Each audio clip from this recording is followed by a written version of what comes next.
اللہ کریم نے انسان کو اپنی روح کے ساتھ زندہ کیا، تو اللہ کی روح تک جب انسان پہنچتا ہے اپنے حالات زمانہ سے ہٹ کے وجود سے روح تک، تو علمی علم ہے۔ علم جو ہے نا، اس کا پہلے بھی میں نے بتایا تھا کہ اگر کوئی آپ دنیا کے یا اپنے لوکل دنیا کے پاکستان انڈیا کے شعراء کو دیکھیں تو پھر آپ کہیں گے کہ بھئی علم جس کے پاس اللہ کی طرف سے کوئی علم ہے شاعروں میں، تو آپ اقبال کا نام لیں گے کہ اس کے پاس کوئی اللہ کی طرف سے کوئی عنایت ہے، ایسی بات کرتا ہے کہ جیسے کوئی بس خاص ہی بات ہے۔ اقبال سارا پڑھ جائیں آپ، محسوس ہوتا ہے کہ اس کے اندر کوئی خاص بات ہے، کہ بات کا رنگ اور ہے، انگ اور ہے، مزاج اور ہے۔ اگر آپ اقبال صاحب سے پوچھو نا کہ یہ علم سارا آپ نے کہاں سے لیا، تو پھر اقبال آپ کو بتاتا ہے کہ یہ علم جو ہے نا پیر رومی، بات ہے کہ یہ علم جو ہے نا مجھے وہاں سے ملا۔ تو گویا کہ جو فیض ہے مولانا روم کا، وہ تسلیم کرتے ہیں اقبال کہ یہ مجھے فیض جو ہے نا پیر رومی ہے، فیض جو میری تعلیم جو ہے، میں نے شرق و غرب کے علوم پڑھ چکے ہیں، سب علوم شرق و غرب، روح میں باقی ہے اب تک درد و کرب۔ مطلب یہ ہے کہ درد و کرب جو ہے نا وہ اس تعلیم کے باوجود بھی ہے، اس لیے پھر اس نے کہا تھا کہ میرے پاس آؤ میں تجھے وہ علم سکھاؤں۔ تو اقبال اپنے علم کا، جبکہ تعلیم اس کے پاس ساری ہے ویسٹ کی، فلسفہ بھی ہے اور بہت بھی رموز ہیں اور لا بھی ہے، لٹریچر بھی ہے، تو وہ کہتا ہے کہ جو میری علم مجھے دیا نا تو یہ مجھے مولانا روم کی نگاہ سے ملا۔ اچھا، مولانا روم نے تو اپنی کہانی بڑی واضح لکھ دی کہ وہ اپنا تعلیم دے رہے تھے اور مقصد تھا یا مسجد تھی، ایسی بات ہے نا کہ بچوں کو تعلیم دے رہے تھے، فقہ حدیث پڑھا رہے تھے، مولوی صاحب تھے۔ انہوں نے کہا بات یہ ہے، پڑھاتے پڑھاتے کچھ نوٹس لکھے ہوئے اپنی کاپیوں پر، ہوتا نہیں ہے مطلب کہ آج کون سا سبق ہے، آج ہم حدیث پڑھائیں گے، کاپی سے بچار نکال لو، لٹریچر نکال لو۔ وہاں پر ایک درویش آئے اپنے انداز میں اور مبہوت لباس ایسے پٹا پرانا، انہوں نے آگے پوچھا مولانا سے کہ یہ سب کیا ہے؟ کتابیں ہیں، بچے ہیں، نوٹس ہیں، کاپیاں پڑھ کے کھول کے بڑھا رہے ہو، یہ کیا ہے؟ انہوں نے کہا کہ یہ تجھے جانی، تم کیا جانو ان کو، یہ وہ علم ہے جو تیری سمجھ سے باہر۔ درویش کامل تھا، انہوں نے کہا یہ تو بہت بڑی سخت بات کی اس نے۔ پھر اس نے کیا کام کیا کہ مولانا کی کاپیاں اٹھا کے تو تالاب تھا نا بوزے والا، اس میں پھینک دی ساری۔ مولانا سڑ پڑے، اور میری زندگی کی محنت برباد ہو گئی، میں نے لکھا بریک بریک نوٹس لکھے ہوئے تھے، ساری عمر کی کمائی ضائع ہو گئی، برباد ہو گیا، تباہ ہو گیا۔ اور رونے لگے جب مولانا اس ہاتھ والا پانی میں کتابیں خشک کر کے باہر نکال دی، ساری کتابیں خشک تھی، گلدا جاڑ دی۔ مولانا کہنے لگے یہ کیا؟ کہتے تو کیا جانے یہ کیا ہے؟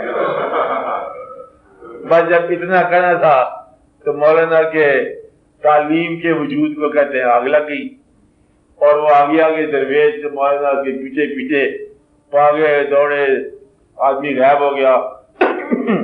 2 سال کچھ روایتیں ہیں 2 سال بعد ملا، کچھ کہتے ہیں 3 سال بعد اس نے زبان کھولی۔ مولانا نے کہا کہ دیکھو میرے 3 سال ہوئے، اب آ کے آپ نے بات کی ہے، میرے کیا مطلب سزا دیا دیے وہ کہتے تھے 3 سال لگے تھے تو میں تیرے انتظار میں 20 سال بیٹھا رہا کہ کہیں تو میچور ہو تو میں تجھ سے بات کروں۔ تو بات یہ ہے کہ وہ جو تو علم دے رہا تھا نا وہ جہالت پر مبنی ہے، جب تک تجھے اصل کا پتہ نہ تو تجھے کیا پڑھاتا جا رہا ہے۔ پھر مولانا کو اس نے جب راز اور رموز بتایا نا، پھر مولانا نے لکھا کہ مولوی ہرگز نہ شد مولا روم تا غلام شمس تبریز نہ شد۔ تو غلامی سے علم کہاں سے ملا؟ تبریز سے۔ تبریز کا دیوان تو دیا، اس کی بہت ساری نظمیں ہیں، تو وہ اپنی مستی کے عالم میں لکھا دم حمد علی علی نظمیں اپنے گاتا۔ مجھے پوچھا کہاں سے ملا؟ کہتا مجھے باب العلم سے علم ملا، والی بابہا، کہ مجھے علم علی کی ذات گرامی سے بنفش نفیس ملا۔ تو پھر اگر آپ مولا علی سے پوچھو کہ علم کہاں سے ملا، تو مدینہ تو علم سرکار کی ذات گرامی سے ملا، تو سرکار کو علم جو ہے اللہ تعالیٰ کے براہ راست علم ہے۔ تو گویا کہ علم کا راستہ جو ہے نا یہ سینہ بسینہ چلتا ہے، تعلیم کا راستہ کتاب بکتاب چلتا ہے، اور کتاب کا علم جو ہے نا وہ دیر پا نہیں ہوتا، یاد نہیں رہتا، ٹھہرتا نہیں ہے، اور جو سینے کا علم ہے نا یہ قائم رہتا ہے، سنی ہوئی بات اور سنانے والا چہرہ یہ یاد رہتا ہے۔ اگر بات کے ساتھ بات سنانے والے کی یاد قائم ہو جائے تو کہتے ہیں تصور شیخ قائم ہو گیا، اس کو کہتے ہیں تصور شیخ قائم ہو گیا کہ یہ بات تو مجھے ہمارے بزرگ نے بتائی تھی، اور بزرگ کا چہرہ جو ہے نا ساتھ قائم آ گیا۔ ایک کبھی کبھی ایسے کہتے ہیں کہ اللہ تعالیٰ کی عنایات میں سے ایک عنایت ہے، آپ سورہ یوسف آپ پڑھو، اس میں ایک بات ہو رہی ہے، بیان ہو رہا ہے چلتے چلتے کہ کالا ہے تلک ایسا بیان ہوتا ہے، ایسا نا اچھا اب اچانک ایک سینٹنس آتا وہاں کا یوسف واردن حاضا، آپ پڑھو نا کہتے ہیں بکرا اس سیاق و سباق میں نہیں ہے یہ، یعنی کہ وہ واقعہ ہو رہا ہے معیشہ کا یوسف کے ساتھ واقعہ ہو رہا ہے، اور واقعہ جو ہے وہ ترغیب ہے، اور اچانک اللہ کی طرف سے ایک آواز آتا ہے یوسف واردن حاضا، یہ فکرہ جو ہے نا کہیں سے آتا ہے اور کہ یوسف اعراض کر جا، گریز کر جا۔ اب یہ سینٹنس جو ہے نا یہ وہاں پر کوئی انسان نہیں ہے، اور یہ اللہ تعالیٰ نے اپنے بیان میں بھی یہ فکرہ ایک الگ سے فکرہ ہے کہ یہ اللہ کی آواز ہے، یا کچھ لوگ کہتے ہیں حضرت یعقوب علیہ السلام کی آواز ہے۔ آپ بات سمجھ رہے نا، پیغمبر کے لیے پھر اللہ کی آواز ہوتی ہے یوسف واردن حاضا کہ اسے اعراض کر جا اس قائد سے، تو پھر وہ یوسف علیہ السلام کی حفاظت۔ تو گویا کہ زندگی میں جہاں کہیں قدم کے ڈگمگانے کا اندیشہ ہوتا ہے وہاں پر اب کسی نہ کسی چیز کی آواز آ جاتی ہے، کسی نہ کسی چہرے کی یاد آ جاتی ہے۔ اکثر لوگ جو نیک ہوتے ہیں نا ان سے پوچھا جائے نا پاس اٹھا کے کہ بھائی تجھے نیکی ہے کیوں تو اتنا نیک ہوا، کہتا میں خدا کے خوف سے تو نہیں ہوا، میں تو اپنے ابا کے خوف سے ہوا۔ یعنی کہ نیکی کا ابتدائی بلکہ ابتدائی سے آدھا راستہ آدھے سے زیادہ راستہ ماں باپ کے خوف سے نیک ہوتا ہے انسان۔ کچھ لوگ سماج میں بدنامی کے ڈر سے نیک ہوتے نیک ہی ہیں، تو پھر اللہ تعالیٰ کی لگن جو ہے نا یہ دیر میں پیدا ہوتی ہے۔ باہر اس کو کہا کہ باپ کا چہرہ یاد آ جاتا تھا کہ کہتا کہ میرا باپ جو ہے وہ یہ کہ ایسا نہ ہو کہ اس کو میرے متعلق غلط خبر پہنچ جائے تو کیا ابا جان کے دل میں ملا لو جی بیٹے کے بارے میں غلطی خبر آ گئی ہے۔ ہاں تو یہ بھی باپ کی خدمت ہے کہ اپنی خبریں جو ہے نا باپ کے حق میں اچھی پیدا کرو۔ ہاں آپ بات سمجھ رہے ہیں، یہ شیخ کی تصور ہے۔ تو چلتے چلتے وہ یاد ہوتی بعض اوقات۔ کبھی آپ نے طالب علم کو دیکھا ہو، طالب علم آپ رہے ہوں گے، اور کہتے ہیں کہ امتحان میں کوئی سوال اٹک گیا، اچانک استاد کے چہرہ یاد آ گیا، سوال حل ہو گیا۔ تو یہ ایک واقعہ ہوتا ہے کہ سوال حل ہو جاتا ہے۔ کبھی آپ دیکھو مشکل مرحلے سے گزر رہا ہو تو مانوس چہرہ پاس سے گزر جائے تو مشکل حل ہو جاتی ہے، حالانکہ خالی چہرہ گزر گیا۔ تو وہ چہرہ جو آپ کے دل کو قرار دے وہ آپ کے ذہن کو بھی بیدار کر دیتا ہے، یہ یاد رکھنے والی بات ہے۔ اور وہ چہرہ جو آپ کے دل کو پریشان کرے وہ ذہن کو بھی پامال کر دیتا ہے۔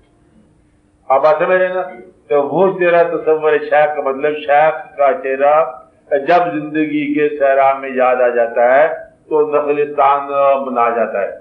تو وہ چہرہ جو ہے نا اسی طرح چہرے کی داستان ہے کہ آپ درود شریف جو ہے چہرے کا قرب کے لیے ہے، اور یہ سارا حضور پاک صلی اللہ علیہ وسلم کے مطلب چہرہ والضحیٰ چہرہ، زلف واللیل والضحیٰ چہرہ، یہی چہرہ نشان وجہ اللہ۔ اللہ تعالیٰ فرماتے ہیں نا کہ فَإِنَّمَا تَوَلُّوا فَثَمَّ وَجْهُ اللَّهِ، جس رام ڈرامے دیکھو اللہ کا چہرہ ہے، اللہ کا چہرہ ہے ہی کو نہیں، یہی چہرہ سرکار کا نشان وجہ اللہ، ورنہ رکھتا ہے کب خدا چہرہ، خدا کا چہرہ ہی کو نہیں ہے۔ تو گویا کہ چہرے کا علم جو ہے نا یہ تصور شیخ کا علم اس بنتا ہے کہ وہ چہرہ جو ہے جب یاد آ جائے تو زندگی میں اصلاح ہوتی چلی جاتی ہے، خاص طور پر جب آپ تذبذب میں ہوں، فیصلہ نہ کر سکے، تو جس فیصلے پر وہ چہرہ آپ کو راستہ بتائے تو وہ آپ کے لیے فیصلہ صحیح ہو جاتا ہے۔ یوں ہوتا ہے، مطلب ایک راستہ ادھر کو جا رہا ہے، ایک راستہ ادھر کو جا رہا ہے، ایک غلط ہے ایک صحیح ہے۔ آپ جب غلط راستے پہ چلتے ہیں تو آپ کا یادداشت کمزور جاتی ہے، شاید کی چہرہ یاد نہیں رہتا۔ صحیح راستے پہ چلو تو آپ کا چہرہ جو ہے نا وہ نمایاں رہتا ہے، تو گویا کہ وہ راستہ صحیح ہو گیا۔ خالی چہرہ جو ہے اس کی یاد سے راستہ صحیح رہتا ہے۔ تو اس طرح ہے کہ تصور جو ہے شیخ اپنا یوں دیتا ہے کہ جس طرف شیخ کا تصور قائم رہتا چلا جائے وہ راستہ صحیح ہے، کیونکہ غلط راستے پر وہ تصور قائم نہیں رہتا۔ اس لیے آپ کے پاس یہ پہچان بن جاتی ہے کہ میں نے کیا کام کرنا ہے، وہ کام کرنا ہے اور جس کام پر وہ تصور ختم نہ ہو جائے۔ تو یہی ایک پہچان ہے زندگی میں، سچ اور جھوٹ کے درمیان تمیز کرنے کا یہی ایک واحد فارمولہ رہ جاتا ہے کہ اس راستے پر میں گیا تو مجھ سے وہ چھن گیا۔ کیا چھن گیا؟ کہ وہ تصور چھن گیا، کتنا وہاں پر جلوہ گری ختم ہوگی، بات سمجھ نہ آئی مجھے، میں نے کہا کہیں نہ کہیں غلطی ہوگی۔ جس طرح کہتے ہیں نا کہ اس آدمی کے پاس گئے صاحب کے پاس، اس دفعہ وہ ٹھیک طرح ملے نہیں ہے، ضرور مجھ سے کوئی غلطی ہوئی ہوگی۔ اگر آپ نیکی کر کے جائیں گا تو وہ پہلے استقبال میں ہاں بھی آ گئے شاہ بازار میں انتظار کر رہے تھے، پھر ٹھیک ہے قربانی دے آئے ہو، کیسا واقعہ تھا؟ ہاں چلو ٹھیک ہے مضبوط تمہیں پتا تھا۔ تو گویا کہ تصور شیخ جو ہے یہ ایک قسم کا سند ہے راستے کا صحیح ہونے کی۔ جس راستے پر شیخ کا تصور قائم رہے، شیخ کا قرب قائم رہے، اور وہی راستہ صحیح ہوتا ہے۔ مثال اگر آپ کو سمجھ آ گئی تو پھر آپ کو سمجھ آ جائے گی۔ مثلا ہم کہتے ہیں اللہ کا ذکر کرتے ہیں، اللہ اللہ، زندگی موجود ہوتی ہے، اللہ کا ذکر کر رہے ہیں۔ اگر اس عالم میں، جس عالم میں ہم ذکر کر رہے ہیں، اس عالم میں اگر اللہ کریم یا اللہ کریم کے کوئی محبوب صلی اللہ علیہ وسلم یا آپ کے کوئی محبوب اس وقت اس عالم میں اگر تشریف لائیں تو آپ اپنے اس ماحول میں پاکیزگی میں پائے جاؤ۔ نہیں بات سمجھائی؟ بات سمجھائی؟ شاید یہ بات سمجھ نہیں آئی کہ ہم اللہ کا قرب مانگتے ہیں نا، یا اللہ مہربانی فرما، اللہ یا اللہ یا اللہ۔ جس ماحول میں بیٹھ کے ہم اللہ کو پکار رہے ہیں، اگر ماحول وہ اللہ کو پیش کرنے والا ہوگا تو بلائیں گے نا۔ جب آپ اللہ کو یاد کرتے ہیں تو پہلے ماحول کو پاکیزہ کرتے ہیں، پھر اللہ کو یاد کرتے ہیں، یہی ہے نا۔ اگر انسان کی زندگی میں ایسے کچھ واقعات ہوں، اسے عمدہ سرکار بات ہے کہ میں آپ کا شیخ ہوں، پیر صاحب ہیں، تو وہ کہنے پہ مجبور ہو کہ اس وقت آپ کیوں آئے ہیں، تو زندگی غلط ہوگی۔ آپ بات سمجھ رہے ہیں کہ جو انسان ہمہ وقت ایسی حالت میں تیار نہیں پایا جاتا جس حال میں اس کا مقدس بزرگ وہاں پہنچ سکے، تو وہ حالت غلط ہے۔ آپ بات سمجھ رہے ہو؟ یعنی کہ اپنی زندگی میں حالت کو، اپنے حال کو اس کے موجودگی کے حوالے سے اصلاح کرتے ہیں۔ اللہ کی موجودگی سمجھ لو، اللہ والوں کی موجودگی سمجھ لو، تو گویا کہ زندگی میں وہ شخص جس کو یہ یقین ہو کہ میرے ساتھ ساتھ چل رہا ہے، وہ شخص غلطی نہیں کرے گا، گناہ نہیں کرے گا۔ مثلا ایک آدمی شیخ کے پاس گیا، شیخ نے اس کو بتا دیا کہ تم ان راستوں سے ہو کے آئے ہو آج، اسے یقین ہوگا کہ میرے حال سے یہ ہمارا باخبر ہے۔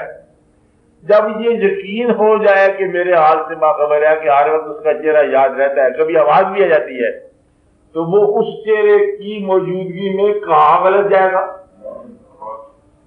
تو شیخ کا تصور جو ہے یہ خود بخود ہی غلط راستے سے نجات کی راہ ہے۔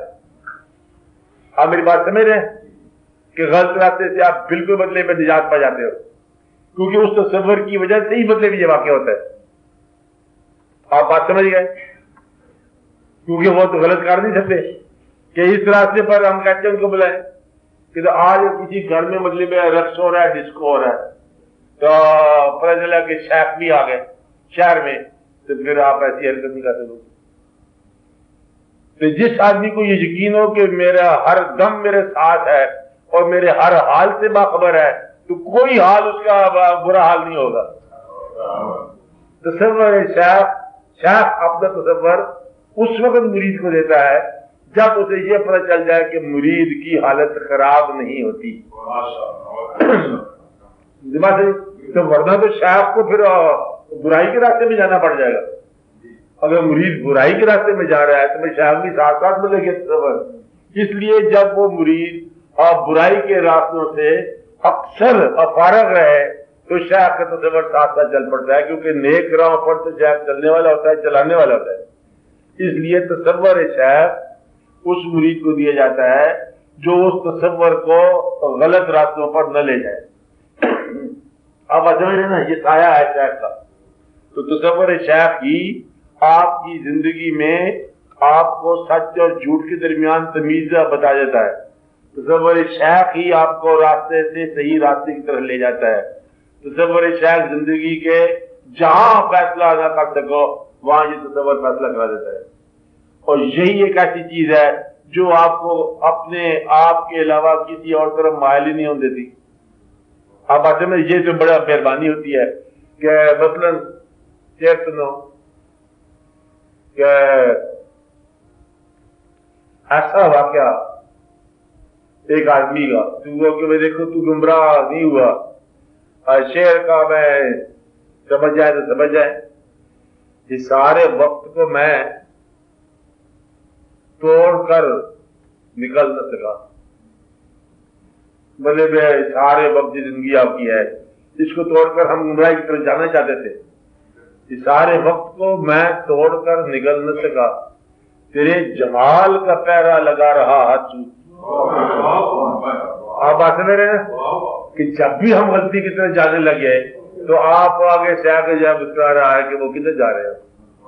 تو گویا کہ شیخ کا تصور حصار بنا دیتا ہے، شیخ کا تصور مائل کر دیتا ہے، شیخ کا تصور آپ کے راستے کو اور جگمگا دیتا ہے اور آپ کے باطن کا فیصلہ کرا دیتا ہے. تو یہ ایک آسان بات ہے اور یہ ان لوگوں کو عطا ہوتا ہے جو اس تصور کو ملوث نہ کرے. اس لیے کہتے ہیں نا اکثر لوگوں کو نہیں ہوتا، اس لیے کہ ان کی زندگی ویسے نہیں ہوتی. آپ اس راستے پر کہتے تو خدا کو یاد کیوں نہیں کر رہا، کہتے میں اس سال میں خدا کو کہاں بلاؤں. یہ بات ہے کہ زندگی میری پاکیزہ نہیں ہے، اب میں خدا کو بلاؤں تو میں مطلب کس سال میں بلاؤں، تو میری زندگی تو مقدس نہیں ہے. یہ بھی ادب کا ایک مقام ہے کچھ لوگوں کے نزدیک. بات ہے کہ ہماری زندگی اس قابل نہیں ہے. مثلا اگر آپ کو یہ پتہ چل جائے کہ سرکار تشریف لاتے ہیں گھر گھر میں، تو آپ اس وقت دعوت دو گے کہ سرکار ہمارے گھر میں تشریف لاؤ جب آپ کا گھر جو ہے اس قابل ہو، پیش کرنے کے قابل ہو. یا آپ کو یہ پتا ہو کہ آپ کے گھر میں آنا جانا ہے نیک روحوں کا، نیک بزرگوں کا، تو گھر خود بخود دیواریں نیک ہونی شروع ہو جائیں گی اور بہت ساری غلط تصویریں اترنی شروع ہو جائیں گی. 2-4 چکر لگ جائے بزرگوں کے آپ کے گھر میں تو کتنے بدل جائیں گے، دیواریں بدل جائیں گی، رستے بدل جائیں گے، سامان بدل جائے گا، آٹومیٹک گھر کی حیت بدل جائے گی اور دیواروں پر خانہ کعبہ کی تصویریں لگ جائیں گی. یہ شیخ جو آتا ہے نا، بزرگ آتا ہے، یہ پیر صاحب آتے ہیں، پیر صاحب کا آپ کے گھر میں آنا جانا 2-3-4 مرتبہ گھر سارے کا سارا نظام بدل جاتا ہے. اگر آپ کے کوئی انگریز دوست آئے تو وہاں پر مطلب ویسٹ منسٹر کی تصویر لگ جائے گی. خود بخود ہی ہے. یہ جیسی ایسوسیشن ہو، جیسی وابستگی ہو، ویسی زندگی خود بخود بن جاتی ہے. اس لیے شیخ جب آپ تصور دیتا ہے تو آپ کی زندگی کو پاکیزگی کی طرف مائل کرنے کے لیے تصور شیخ جو یہ پاکیزگی کی زبان سے حافظ بات سمجھ آئی آپ کو تو یہ بچہ رہتا ہے. اور اس لیے مثلا 2 سوالوں میں جواب دینا ہے کہ یہ ہے یا یہ ہے. سوال آپ سے پوچھا گیا کہ زندگی یہ ہے یا زندگی وہ ہے، تو جہاں تصور شیخ کا مل گیا آپ کا وہ جواب ہے. اس لیے وہ فیصلہ ہو گیا. تو گویا کہ تصور شیخ فیصلہ کرا دیتا ہے، صداقت بتا دیتا ہے اور زندگی کی پاکیزگی پیدا کر دیتا ہے. اس راستے پر تصور شیخ چلے گا جو راستہ چلنے کے قابل ہو. اس راستے پر آپ دوسری جگہ بیٹھ کے پڑھیں گے جو جگہ بیٹھنے کے قابل ہو. کہتے ہیں یہاں یاد نہ کر، اچھا کہ یہاں میں سرکار تشریف لائے تو ہم آج ہی گھر میں بوریا نہ ہوا. اب آتے پہلے گھر کو مقدس کرتے ہیں باقی جگہ.